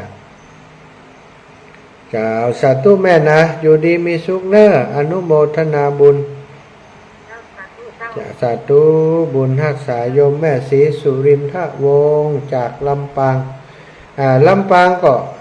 เขาก็ต้องช่วยกันที่ลำปางเนาะเดี๋ยวก็จะเอาเตียนเอาแบบเตียนเอาเบ้าเตียนไปทำการติดตั้งเฮือกับทางวิทยาลัยสงฆ์เหมือนกับปีที่แล้วก็คงจะเป็นแบบเตียนที่หลวงปู่ได้มอบถวายไว้เฮือกับอาตมาเอาไปใช้ในกิจกรรมของการหล่อเตียนที่ลำปางก็จะเอาไปใช้กับงานของวิทยาลัยสงฆ์ในวันที่14เนาะ9 เล่มนะสถาน9 เล่มนะก็เอิญเชิญชวนไผจะร่วมเป็นเจ้าภาพผ้าอาบน้ำฝนก็ดีร่วมเป็นเจ้าภาพหล่อเตียนแผ่นเตียนแผ่นละ19 บาทผ้าอาบน้ำฝน199 บาทก็สามารถสนับสนุนช่วยเหลือกันได้หรือว่าจะร่วมบุญผ้าป่ายอดที่จะไปตานเตียน9 วัดนะก็สามารถสมทบกันได้ที่วิทยาลัยสงฆ์นครลำปางรายได้ต่างๆเนาะผ้าป่าสามัคคีที่จะได้ในวันนั้นก็จะนำไปเข้ากองทุนพัฒนานิสิตของวิทยาลัยสงฆ์นครลำปางต่อไปขอบคุณกับศรัทธาสาธุชนทุกท่านทุกคนนะหลายท่านก็เข้ามาติดตามทาง Facebook ไลฟ์นะแม่เรนูชัยวงศ์คุณโยมลำดวนตั้งตรงคุณชุติการรอดพยัญนะ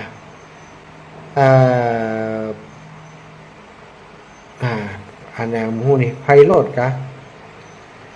PH ไพโรดไพโรดก็อย่าง อ่านภาษาปากีสถาน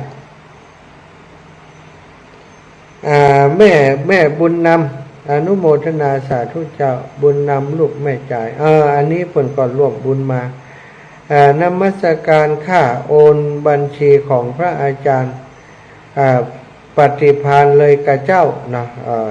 ใจแล้วเนอะโอนไปอันนี้เพิ่นโอนมาที่บัญชีเรียบร้อยแล้ว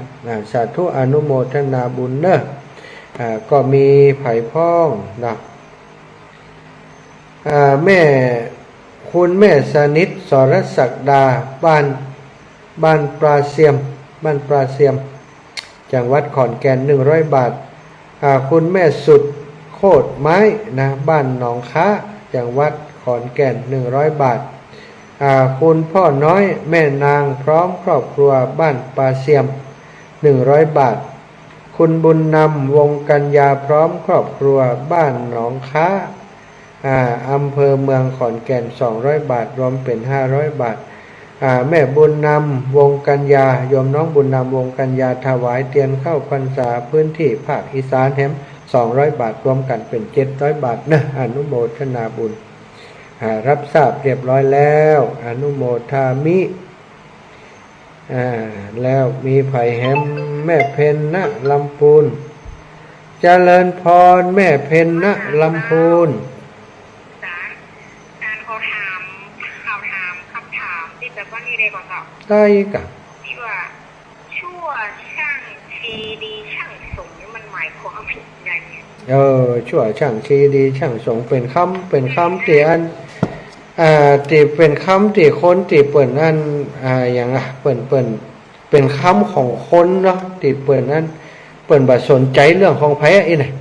บ่สนใจเรื่องไว้แล้วแต่เขาถ้ามันจะดีกว่าจังจะให้กว่าจังเลยความจริงนี้มันเอามาเปรียบเทียบกันได้ชั่วช่างชีดีช่างสงคือว่าเป็นเรื่องของเปิ่นเฮามันต้องสนใจแต่จริงๆแล้วถ้าทำอย่างอันนี้บ่ดีถ้าเขาคืดอย่างอันนี้มันจะบ่ได้ช่วยกันแก้ไขปัญหาจังอย่างต่างๆอันใดที่มันเป็นสิ่งบ่ดีต้องช่วยกันแก้ไขจะไปปล่อยปะละเลยบ่ได้ถ้าเฮาแยกอย่างอันแสดงว่าเฮาตอดธุระวางภาระบ่สนใจคนอื่นสนใจแต่เรื่องตัวเขาเนาะมันได้ยินบนแล้วแต่มันก็คำใจเป็นคำเปรียบเปรยว่าบ่ยุ่งกับไผยุ่งกับเรื่องไผอีน่ะความจริงบ่ได้หมายถึงชี้ถึงสงโดยตรงหรอกอาจจะว่าบ่ยุ่งกับเรื่องปีเรื่องน้องอีน่ะแล้วแต่เขาเถอะเอกความจริงก็ต้องคอยดูแลกันคอยอันใดที่มันดีก็บอกกล่าวดูแลกันเนาะศัตรูแม่เพนคำใจบ่ได้ออกแล้วยังเอาออกแหไปให้มันขำ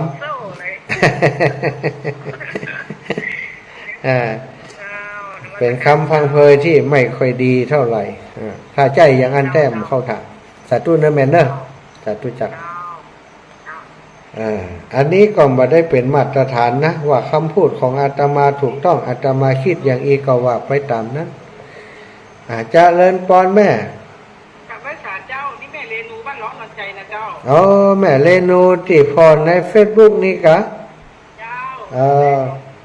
ตอนนี้ท่านอาจารย์แม่ก็ได้เลขบัญชีของตู้ลุงดอยเจ้าหลวงปู่ดอยอันกะบอก10 บาท545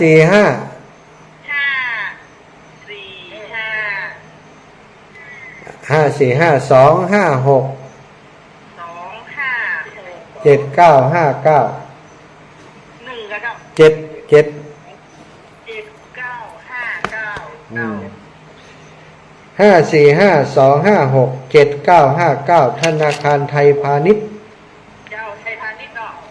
พระครูปฏิพันธ์ธรรมทินโอนมาได้ไหมโอนมาเป็นหมื่นก็ได้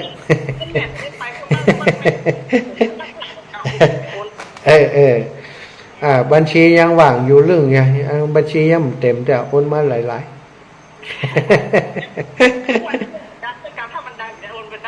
ๆนะวันนั้นดังชะกรรมมันไปออกเลขอันเนี่ยก็พระป่านครพนมน่ะ30504ไอ้แม่504ออกงอดวันที่16ดู503ออกงวดนี้ว่ะโอ้ธรรมโมอย่างไปอยู่ที่หั่นหมด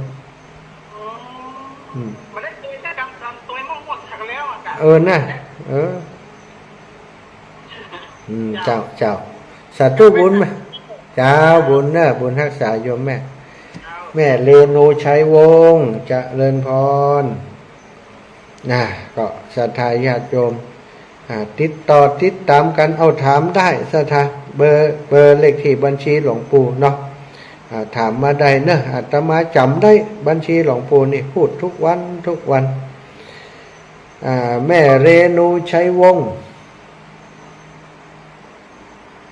แม่เรนูชัยวงศ์ผ่านไปตะกี้เนอะชัยวงศ์ศรัทธาญาติโยมรับปิงแล้ววะวันนี้ไปไหนกันหมดนี่รับกันกะละกันแล้วกะรับปิงเย็นวอยยายพรมาเลยยายพรยายพรล่องว่าแดงเจ้า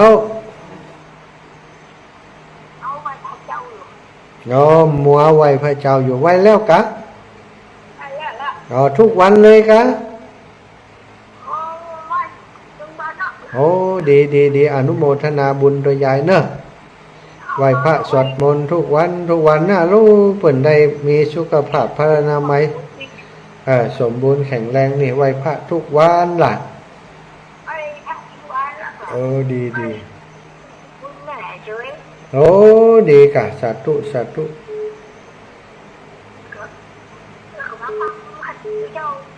ฟังผู้เจ้าสาธุยายพรขอปันสายให้แม่อันสายทองกันเนอะสาธุเจริญปอนสายสุดท้ายคนงามแห่งบ้านห้องลำพูนเจ้าแม่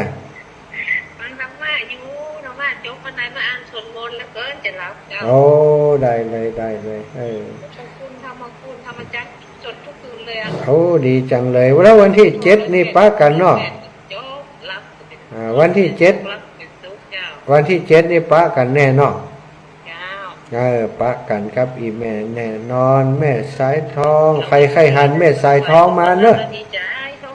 เตรียมบทกลไว้เห็นนะจะให้แม่สายทองได้ห่ำบทกลเนอะกลเอากลนั้นโอ้ดีกะเอาดีมากเอากรอันนี้สักป่องกะเอากรอันหลอดเทียนด้วยกะสาธุแม่นะเวลาตุลูกหมดแล้วเนอะสาธุเอาเจริญพรแม่ย่านวลยอดคำปันเวลาหมดแล้วนายโยมแม่ว่ายังได้